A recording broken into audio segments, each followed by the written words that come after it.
you. No pressure. Let me introduce Darcel Grounds from Starlite Recovery Center. Darcel, can you tell us a little bit about Starlite? Thank you, Eric. Starlite Recovery is a residential treatment program located out in the Hill Country near Kerrville in Center Point, Texas. We take managed Medicaid, TRICARE, insurance, self-pay. We serve adults 18 and above, both male and female, and adolescents, female 13 to 17. I've put some information in the site over here. If you'd like more information, please email me. And Valerie she has another company she is CFO for, but she also works for Laurel Ridge, and I've put some information and a webpage for Laurel Ridge's information as well. So thank you, Laurel Ridge, for letting us borrow her. So thank you. Thank you, Darcel, for coordinating all that. And my name is Eric Ayles. I'm Director of Business Development at Starlite. And the other hat that I wear occasionally is I'm the board president for the Spiritual Care Network. And so Starlite, we offer a Christian faith-based track called The Journey. We have a beautiful campus or chapel on campus right by our swimming pool. So if our clients really want to get baptized, they could go right next door and jump in the pool. But we have worship on the weekends. We have study through the Recovery Bible multiple times through the week, and they can choose to do that. And so great program. There's also a really cool sculpture garden there in Kerrville that they could go to and have some worship time. So this is a great topic today, and I feel very, very strongly about the spirituality part of treatment. And I really appreciate Valerie. She's a good friend of ours and leader of some great groups there in the San Antonio area. So thank you for joining us today. Thank you for having me.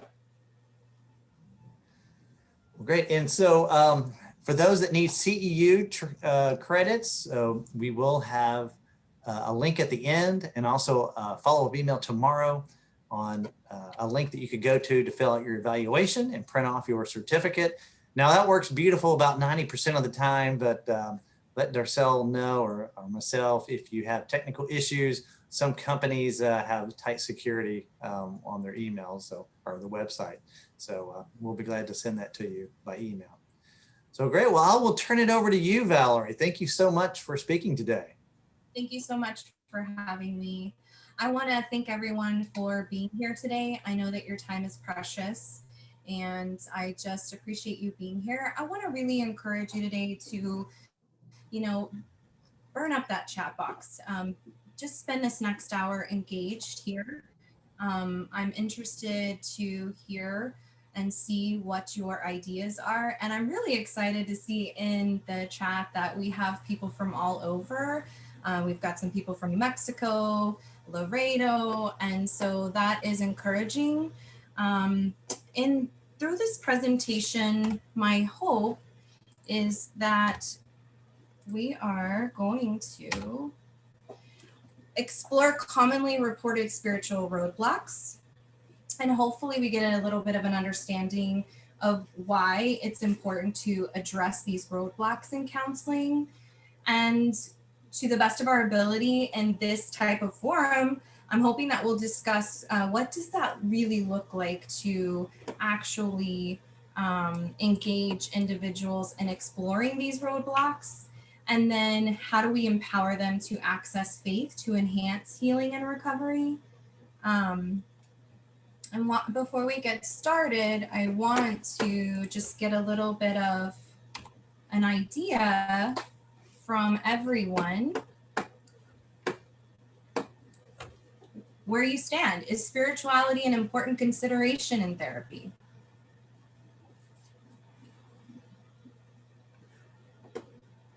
Many of you have already taken to the poll. I'm going to give it just another second or so. All right. So it looks like about 79% of you think that it is an important consideration, and others, 21%, sometimes.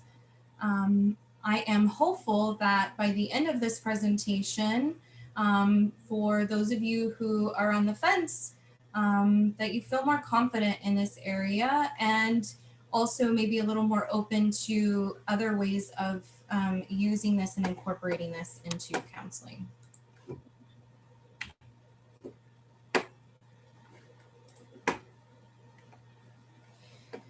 Spirituality tends to have a pretty broad range of definitions. I did not specifically define religion, and the reason for that is that I believe that religious counseling really does have a very concrete definition, and today we're really not going to get into theologies. Certainly that is something that I believe is important for individuals, but I do believe that that requires a completely different set of training. And so if that is something that you're interested or something that you do, I highly recommend that you continue to seek that in your profession. But today we're gonna talk about this broad concept of spirituality. So here's a couple of definitions. The quality or state of being concerned with religion or religious, I'm gonna move my box so I can see, sorry. Matters, the quality or state of being spiritual. And I think that this is an important, looking at this from this context, it's a state of being spiritual. So we are human beings. Interesting, right? And then we have another definition. The experience of spirituality is developmental, contextual, and highly personal. And it absolutely is. And as clinicians, it is important that we always consider the client is central to therapy. And so this is where we are exploring is what was spirituality like for them during their developmental stages? In what context is that?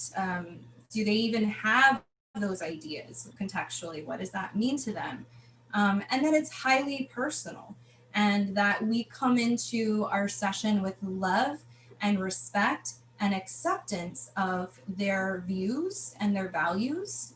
And next, this one I think is really a great kind of overview of what we're going to be talking about today, and from what context we're going to be talking about spirituality. So spirituality involves the recognition of a feeling or sense or belief that there is something greater than myself, something more to being human than a sensory experience, right? And that the greater whole of which we are a part is cosmic or divine in nature. And so as we're talking throughout this hour, this is really where I am grounded in, is this concept that there is something greater than I. And so this is where we're going to start sort of our, I really wanted to bring this to your attention. So statistics are not my area. I like to do a lot of reading, like to do a lot of research, but as far as, being able to, spit statistics out at you, that's not me. But I do think it is important to recognize how this concept has, developed in our profession and sort of where it started and how it's developed. So originally, religion was associated with hysteria and neurosis. And I find that really interesting. I'm not going to dive too deep into it, but I do think it's important to recognize that religion, for the most part, for the last 100 years or so, was really pathologized. It wasn't until they added in the DSM-4 this V code, which actually allowed counselors to really dig into religious or spiritual problems. And it wasn't until the 80s where we actually started digging in and doing some research that really showed evidence that there was a correlation to one's religion or one's spirituality to physical and emotional health. And so I think it's important that we recognize when maybe we didn't get it right. So we looked at something from a perspective, and the majority of clients, they weren't necessarily getting better, so to speak. They were still living with chronic mental illness. And so I think it is important that we really tap into spiritual components. This concept is important. You can dig deeper into this, but I did think it was important to just sort of share this with you.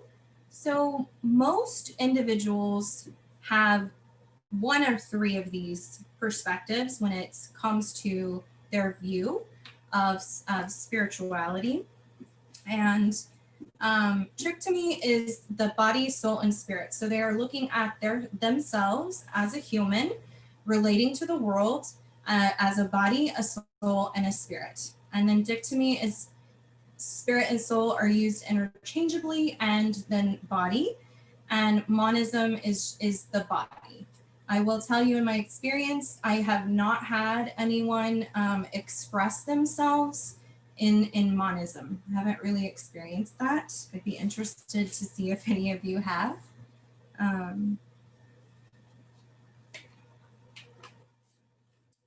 So some considerations for our work. And the reason why I use psychology today is I'm sure that many of you actually use it to facilitate referrals for yourselves, especially if you're in private practice. But I think that psychology today is probably recording a ton of great data, especially because their system is created in a way that allows individuals to specifically look for things that are important to them. And so there's a lot of data that could be synthesized for us, and I'd be curious what it is that people are looking for. But here in this article, they attribute that 92% of Americans believe in God. And over half of them say that religion is very important to them, and about 25% or more that it's fairly important to them. And so, this just really represents that this is something that is important to our clients, and they are seeking it out and looking for it.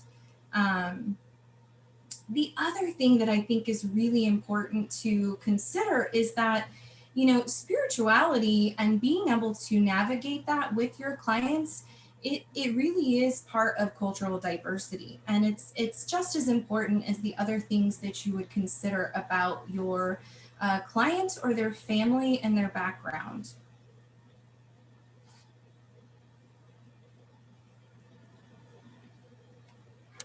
So I want to do another poll and just get a little bit more idea of your perspective. And let's see.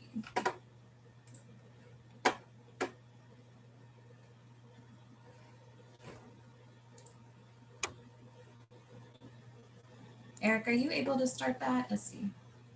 Okay. Alrighty, so is spirituality an important, oh, no, it's the same one. Sorry about that, guys. Why don't you drop it in the chat? Is faith essential to recovery? What are your thoughts?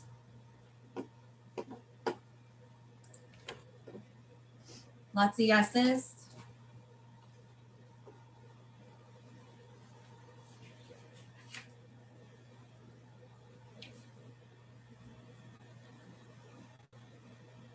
If it's important to the client, absolutely.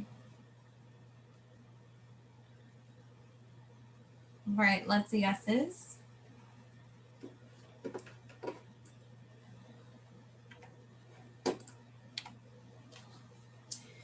So when exploring faith and asking questions with clients, a lot of times this is what they reflect to me, is that it's a firm belief in something that we don't have proof for.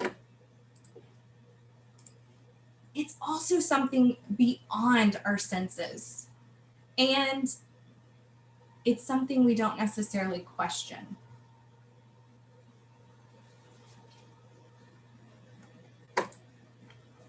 I do think it is important that you work through some of these concepts with your clients so that you really can get an idea of what is important to them, what is their perspective. Faith and hope, I feel like, are things that go hand in hand with spirituality. And I use Merriam-Webster to define hope. So it's an anticipation. There's a desire and an expectation. Many of the clients that I work with are suffering with complex trauma. And so this is such an important resource to have them be able to access is hope, is to expect, is to desire, to anticipate change, to expect something with confidence. And, this image I feel, really helps sort of just visually express this spiritual concept is, we have a client who maybe is depressed. Maybe they are using substance, and they come into our office and they don't see anything changing, right? They're stuck in this dark crack. And then as we start working with them and we start tapping into this spiritual resource that they have inside of them, this beautiful things start to emerge. And so I wanted to just sort of talk about these concepts as we start working towards really like why do we want to tap into the spiritual parts of individuals?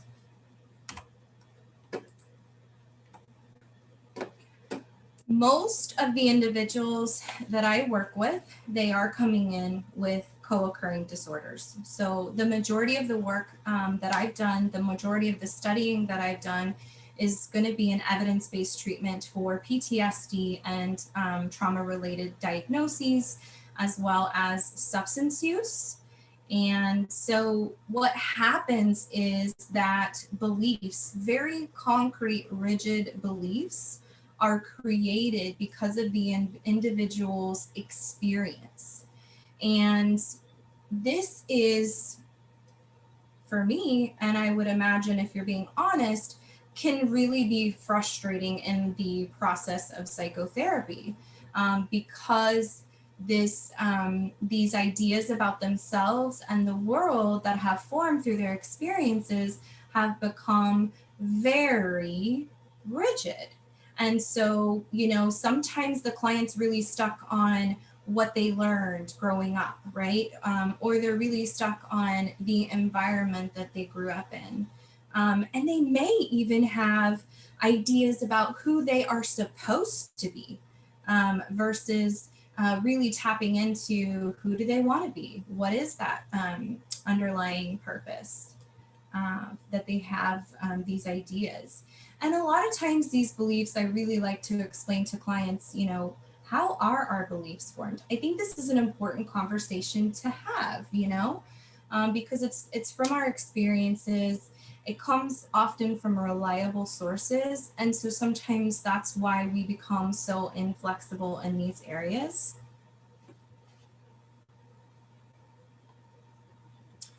I also think it's really important to recognize that individuals who have experienced trauma definitely come with these narratives of unhelpful ideas about themselves and about their world. And so I'm really get really excited about helping them sort of unlock that and rewrite that narrative to be truthful and to be helpful.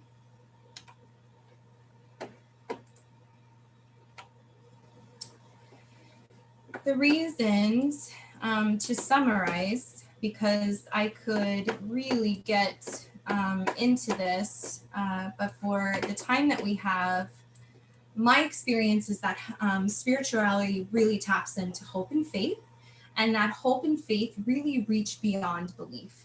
And so they capture the human spirit, what is inside of us, regardless of our experiences, regardless of the barriers in our life. If we can access hope and faith, they actually handle our unbelief. They are those characteristics, that intrinsic thing that happens inside of us that helps us sort of get past and break free of some of the barriers that beliefs really trap us in.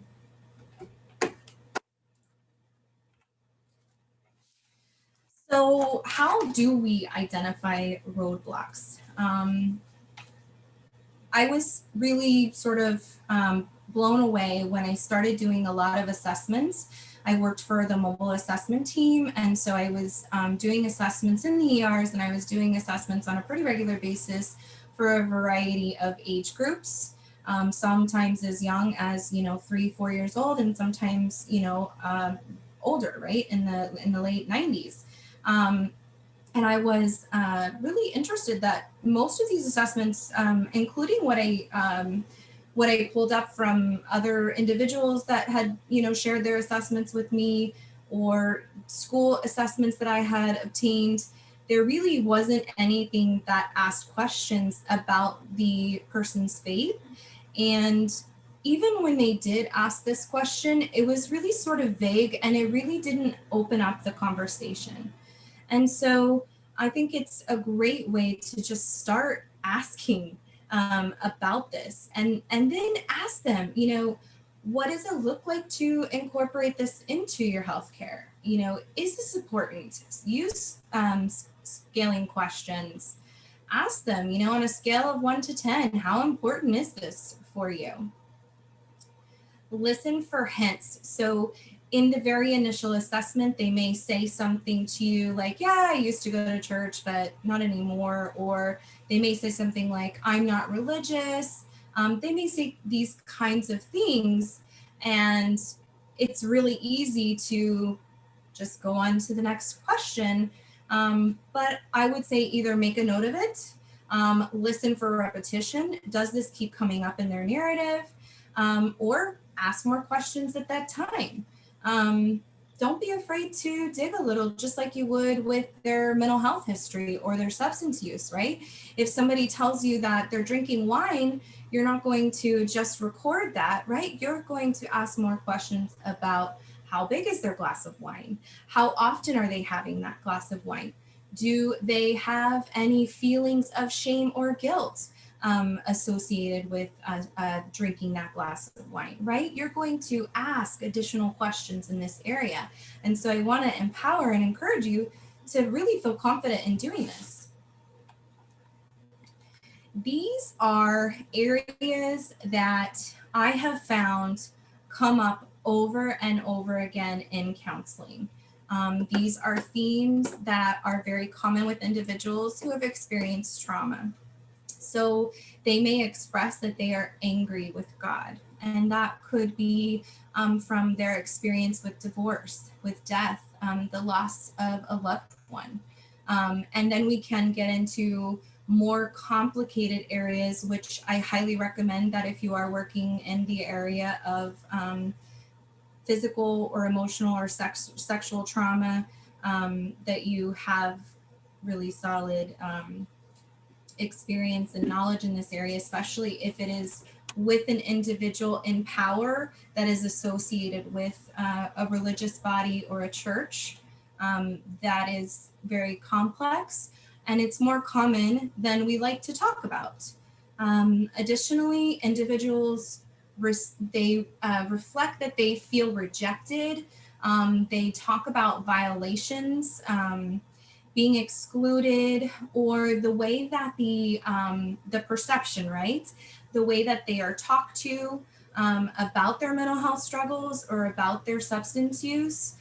So a lot of times and I do it too, we give advice, and that can be hurtful, or even accusations. I've heard a lot of individuals, say things like, they told me that I should, get more God in my life, or these kinds of things. And so being able to stay in that moment with them and work that out is really critical.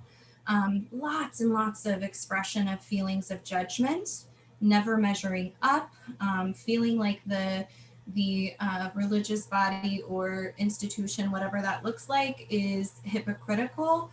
These are things that really come up for clients. These are probably, I would say, the most reoccurring things that I hear.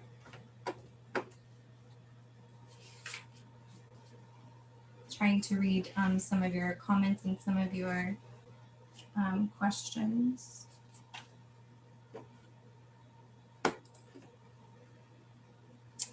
And I think that, you know, this is sort of the main idea, right? Is that most of the time, what is blocking somebody from accessing their spirituality and what that means to them and developing that, it's really not, it has nothing to do with spirituality.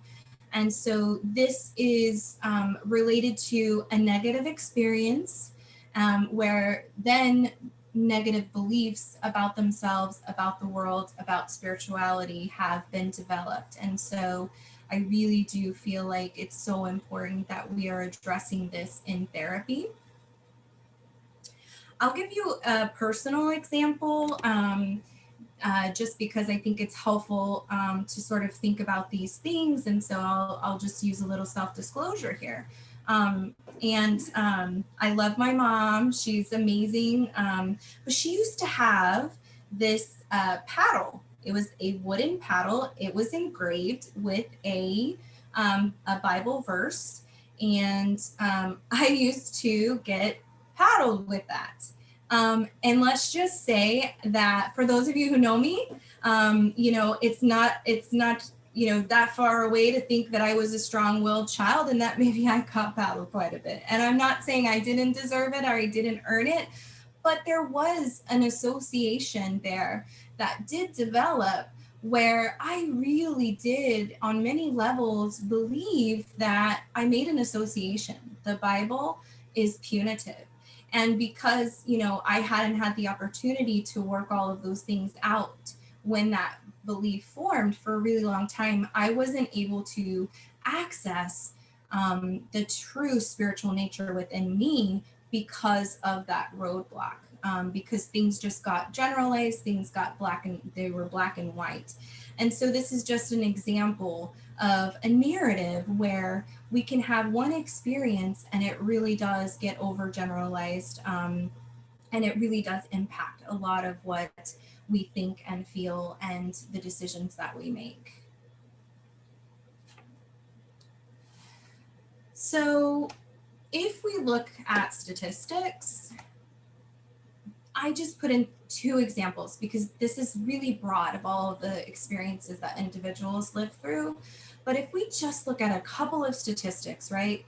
So these are just from the CDC. This is a national statistic on divorce. So we have over 2 million marriages each year. And that represents, you know, 6.5 per thousand of our population. And then we look at the number of divorces, right? So over 700,000. So that's a rate of 2.9 per thousand. And when you just kind of do a rough statistic, that's meaning that about over 60%, right, of marriages are ending in divorce. Well, for those of you who work with children and even adults going through divorce, this is very traumatizing. When we look at statistically, child sexual abuse, and this is only in Texas, you know, 1 in 4 girls is sexually abused before her 18th birthday, 1 in 6 boys before their 18th birthday.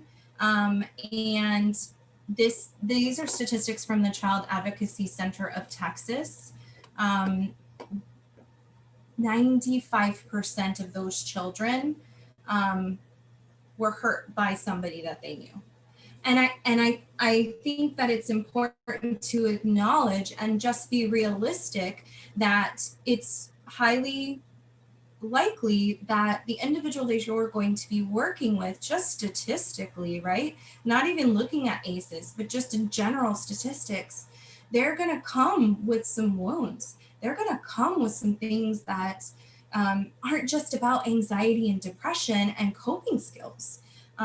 There's going to be an opportunity to really help them rework some of the beliefs that are really holding them hostage and keeping them from accessing this incredible resource that they have inside of them. So I am going to, let's see, of all of, it's interesting, of all of the sort of influencers and beyond just training and, being trauma informed and, learning about CBT, there is this like reoccurring sort of theme with, victims of trauma is that they develop these huge existential questions. And it makes sense, right? Because when their sense of self, their sense of belonging, their sense of connectedness, the times where they were supposed to be protected, they weren't. And I feel like even though a lot of the work that has come out of the existential movement and that they may just historically be non-believers, I do feel like there is a lot of great tools that we can sort of take from and utilize in helping individuals with these big existential questions. But not giving them the answer, right? Giving them the freedom and the space to be able to be comfortable with exploring that. I really love this quote from Viktor Frankl. I wish we were in person because I would make one of you read it, but I'll read it for you today. So to draw an analogy, a man's suffering is similar to the behavior of gas. If a certain quantity of gas is pumped into an empty chamber, it will fill the chamber completely and evenly, no matter how big the chamber. Thus, suffering completely fills the human soul and conscious mind, no matter whether the suffering is great or little. Therefore, the size of human suffering is absolutely relative. And I want to ask you guys a question. I really want y'all to drop into the chat.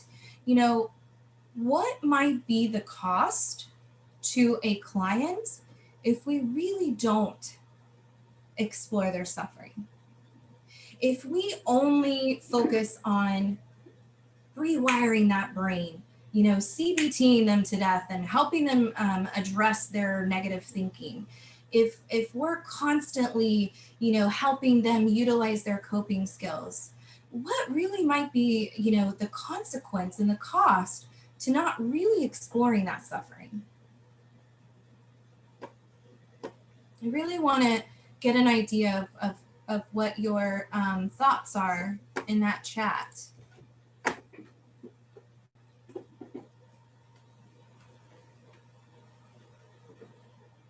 Somebody mentions it can be devastating to the healing process overall. Cost, maybe they never get truly free of the root cause. Yes, I agree. Therefore, it is reoccurring. You would not be addressing where they are at present. That's a really great point.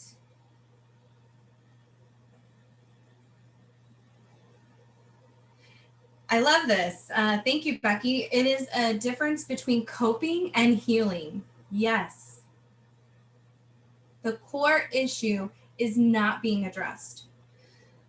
I cannot tell you how many individuals I have worked with. They've come in, referred to me for, I'm anxious, I'm depressed.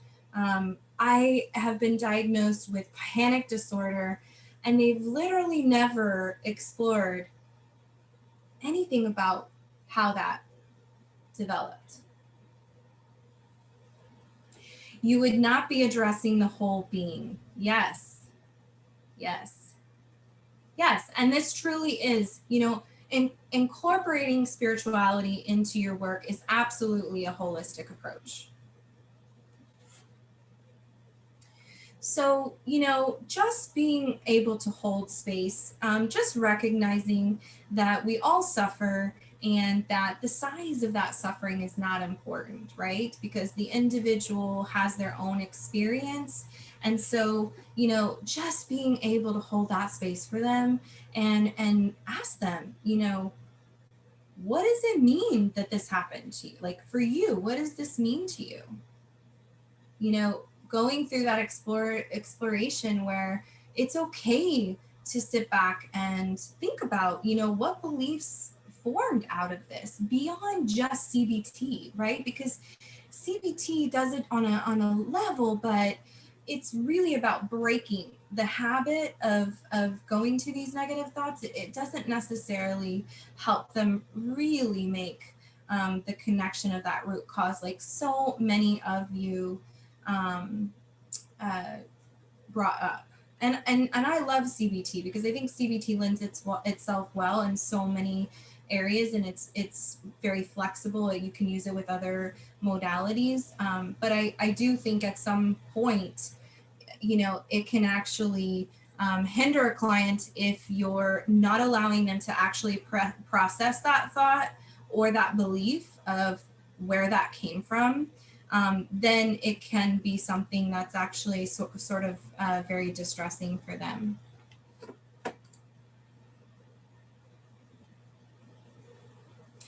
So I'm gonna play a video, and I'm hoping this works since I didn't.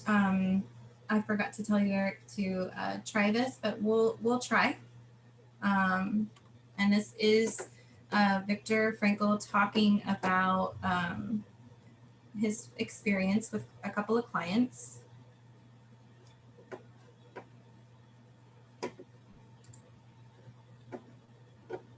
Let me just recount an incident that happened to me in one of my own concentration camps.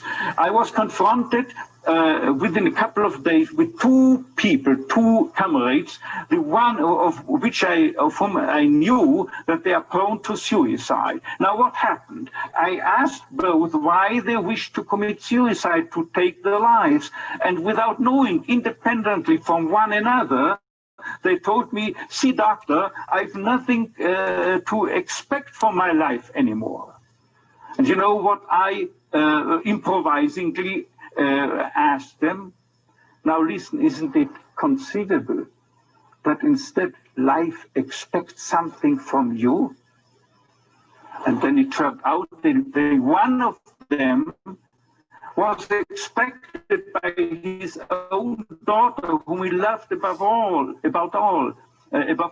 In the United States, she had already succeeded in emigrating. And the other then frankly told me and confessed that there was a series of books that he had written and or edited in the field of geography, it was, as far as I remember, and he wanted to complete this series of books. And at that moment, there was something like a Copernican reversal.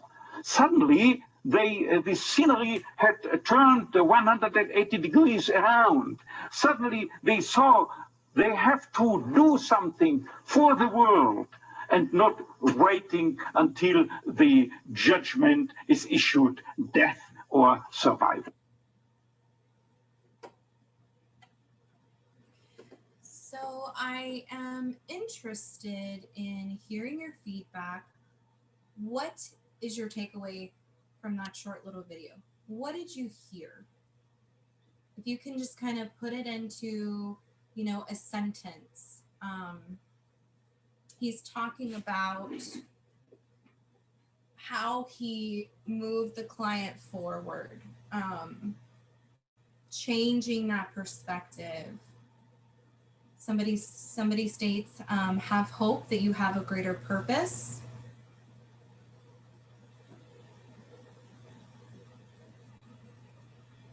Purpose in life and meaning from lived experiences is a baseline for healing. And giving an individual purpose, giving back is important. Purpose in life and meaning from lived experience. Oh, okay, that's sorry. Being of service is healing. Somebody quotes JFK, ask not what the world can do for you, ask what you can do for the world. Okay. So with so many people coming in and sort of having these big existential questions, because a lot of the times, you know, statistically, trauma is is going to be present with our clients. And so I think it's important for us just to remember, when we talked about it earlier, we were talking about spirituality as, you know, in the context of also being developmental. And so for many individuals, this is really something that they've not explored for themselves. This is really something, a concept that has sort of, right, they have these formed beliefs. And so in a lot of ways, they have very black and white thinking, which limits where they get to go with their own spirituality.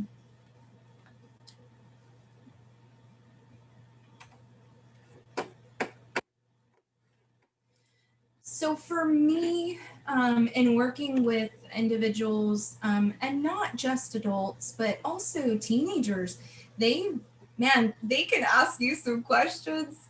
And you know, it's always such an amazing part of the growth process, but they are curious, and they ask really hard, big questions. And so, you know, being able to support them in figuring that out is part of the best part of my journey.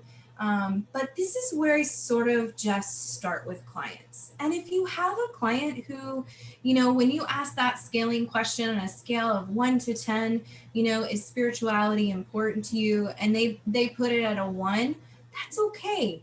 It doesn't have to be the focus of therapy. It can be something that, you know, you integrate into their self-care. And so, you know, when you're going through part of those treatment goals or part of those coping skills, you can absolutely integrate it at the self-care level.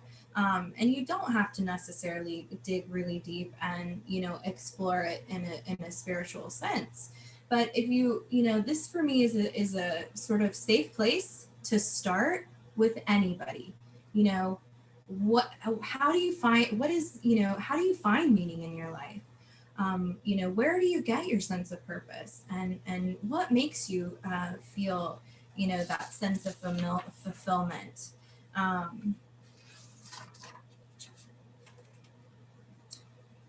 Sometimes, and a lot of times, I'm going to speak to the client who's really struggling with depression, because these are the clients that I've recognized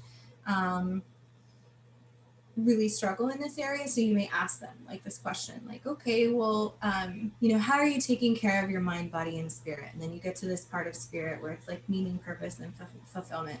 And they may sort of draw a blank because they are in fact disconnected, right? They struggle with feeling connected.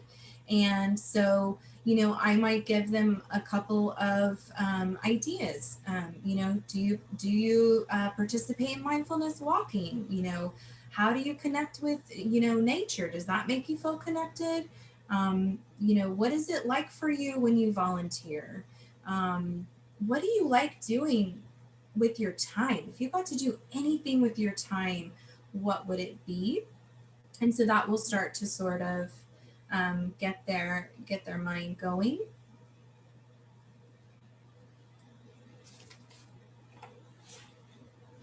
Again, you know, these are like so general compared to some of the questions that come up in therapy, but you know, these are really common existential questions. And I think that as providers, you know, it's really important for us to not answer these questions for them, but be able to hold the space, because many people have never had a safe space free of judgment, full of love and respect and acceptance to actually explore these concepts. And so even if it's not something that is necessarily a part of your work, I do encourage you to maybe consider options for maybe making it a little bit more of something that you bring encompass, you know, with those treatment goals for your client. Here are some tips on that exploration.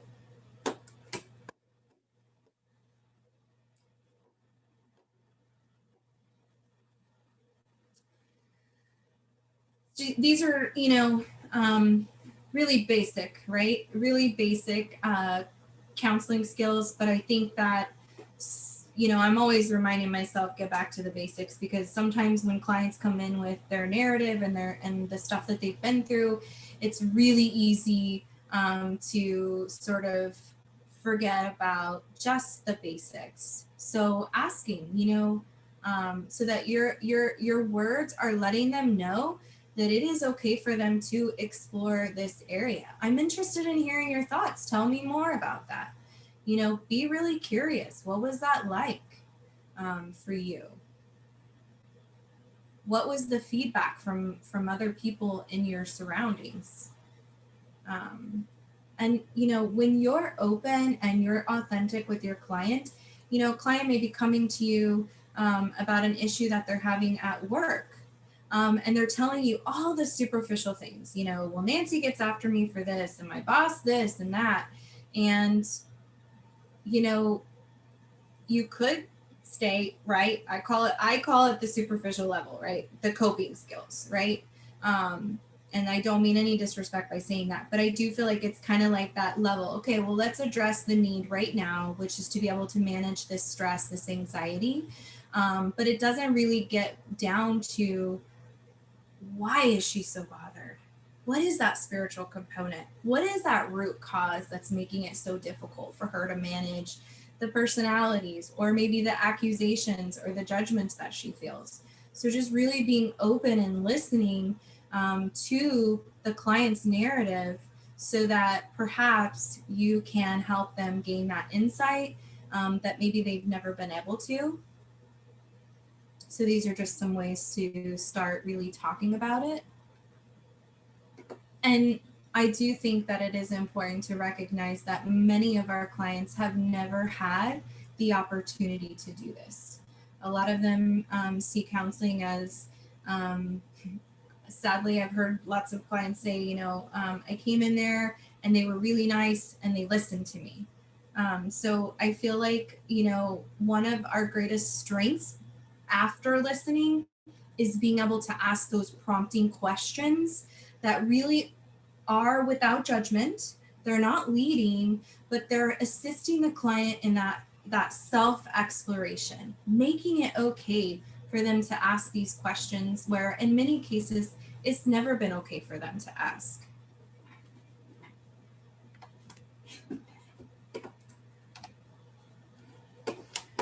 So I want to just talk a little bit about resistance, because a lot of times, if we should be client-centered, right? We should be setting goals and these kinds of things from the client's motivation.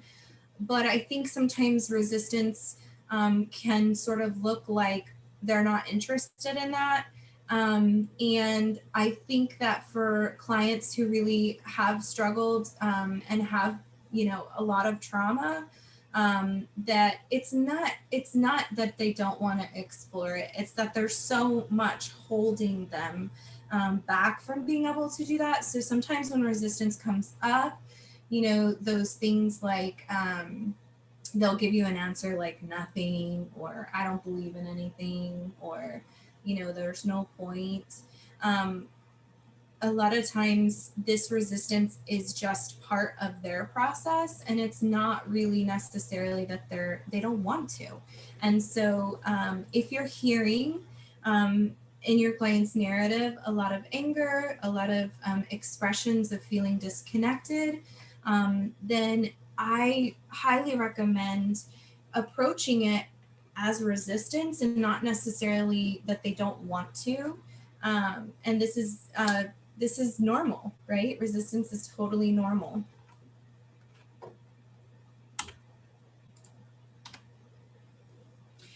So here's some ways to maybe sort of flip that, so to speak. So when a client, and this nothing, it's like one of my favorite things that I hear from teenagers. I almost smile or start laughing when I hear this nowadays. So when they keep saying nothing, I may not push them, depending on the client, what their needs are, who they are. But I might say something like, you know, nothing keeps coming up. So maybe it's time for us just to take a step back. We can work in another area for this session, but I really want you to take this question home for homework and maybe just jot down 2 or 3 things that you think about it, and you can bring it back in for our next session. Or you might have a client who everything in their narrative is very angry.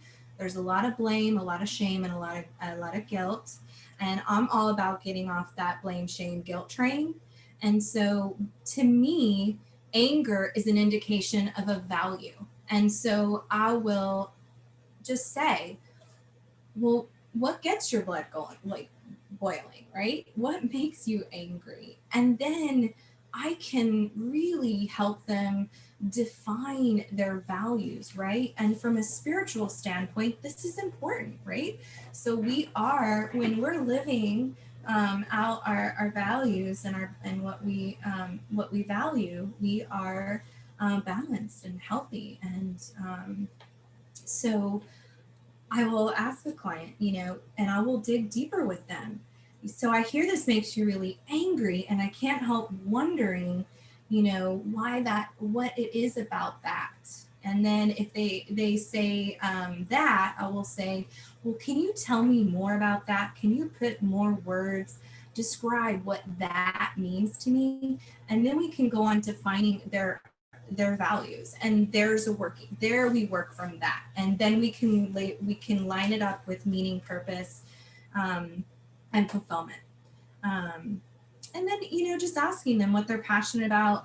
And sometimes a lot of with clients who are suffering from severe depression, it's not that they don't want to, it's that they are having trouble accessing their resources.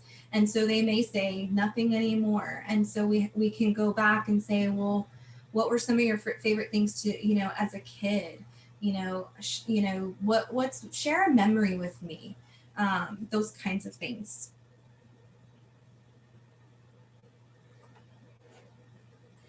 I'm going to try to make sure I get through this whole presentation. My goal in this perspective is helping the client be a critical thinker, right? Because a lot of times our thinking process has become so black and white, and it gets us really stuck, and it makes it really difficult to access that hope and faith. And so I really want them to feel comfortable exploring their own ideas and feel comfortable asking and challenging. And, you know, encourage them, you know, role play with them, ask them to be that investigator, that inspector of, you know, ideas. Develop comfortability with asking thought-provoking questions, right? So what does that mean to you? Helping them really get in touch with these ideas that maybe they haven't really explored. Where does that idea come from, right? So just helping them ask questions and be comfortable with exploring and developing their own access to spirituality.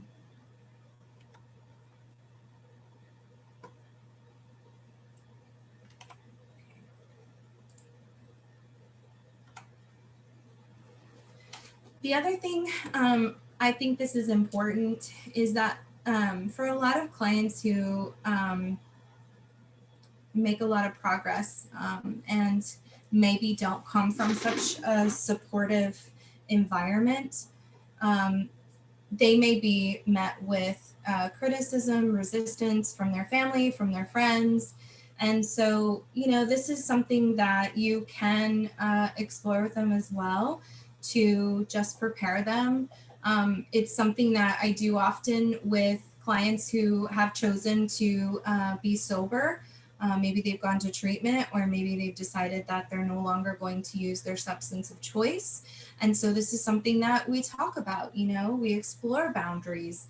We role play different scenarios that may come up so that they feel empowered to make that change, and they feel like they have that equipment not to defend themselves, but to feel comfortable and hold their boundaries for their change. So I think this is also something that's important to just maybe bring up and just explore, especially when that client starts to really, you see that motivation and that inspiration. They come in and their face is lit up and they're talking about what they did in their week. I always want to support them and make them feel empowered, but also build that resiliency within them. So ways to do this. I absolutely love art as an expression, but also as an expression of spirituality. It helps us access different parts of our brain, and that's well documented. But it also brings that connection between you and your client, and you really get to see them. You get to see a part of who they really are beyond just having a face-to-face conversation. So really, I highly recommend, doing different experiential exercises with your client. It could just be playing music and having them reflect, what that means to them, or actually doing a painting in your office. These types of things, I think, are a great way to just safely explore something that's experiential, that's not necessarily talk therapy. There is a lot of documentation on the benefits of incorporating spirituality. There are so many different articles. There's no way that I could document all of this. And honestly, that's not my strong suit. So if you're on the fence and you're like, I don't know if there's enough empirical evidence to support this, I highly encourage you to seek out the research. And then there are these considerations. So what I love about having someone tap into their spirituality and really helping them build that structure is it gives them something to continue building, right? So we're literally rewiring the brain. We are making the association, right, of a positive experience with self-care practice and self-commitment. And to me, that's huge. We are changing that fixed state. Cannot tell you how many clients come in and they're like, I'm a bipolar, and they are not a bipolar, right? So it takes that perspective of like a fixed state to I'm dealing with a condition. This is experience, right? So it's more malleable. It's less definitive. It also, and I didn't even get into this, they really tried to like stay focused. I'm like, I got 1 hour, but it really allows you to tap into and explore the areas of forgiveness and like really letting go on an inner level, right? That introspection.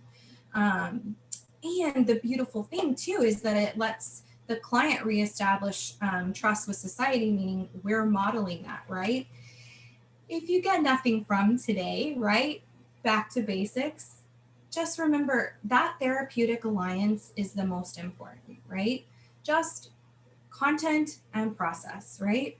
When all else fails, the relationship is what's important. And so for me, my greatest privilege as somebody who has the privilege to sit with clients is to look them in the face and let them know that they are valuable, that they have intrinsic value beyond anything else.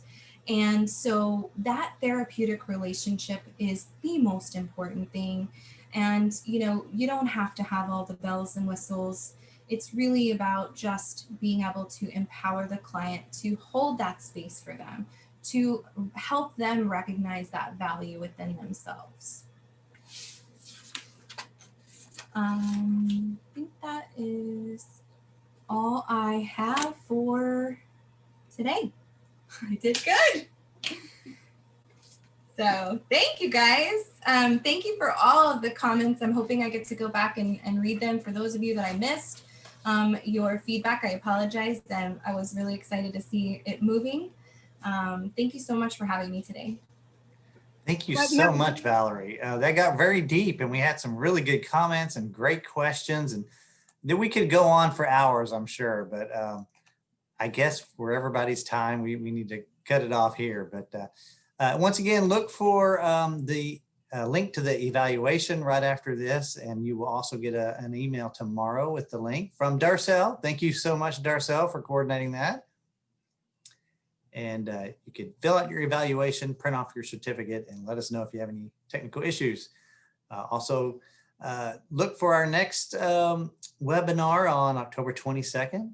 And that's going to be another awesome one. So thanks again, Valerie and Darcel. That concludes our webinar for today. Y'all have a great week. Take care.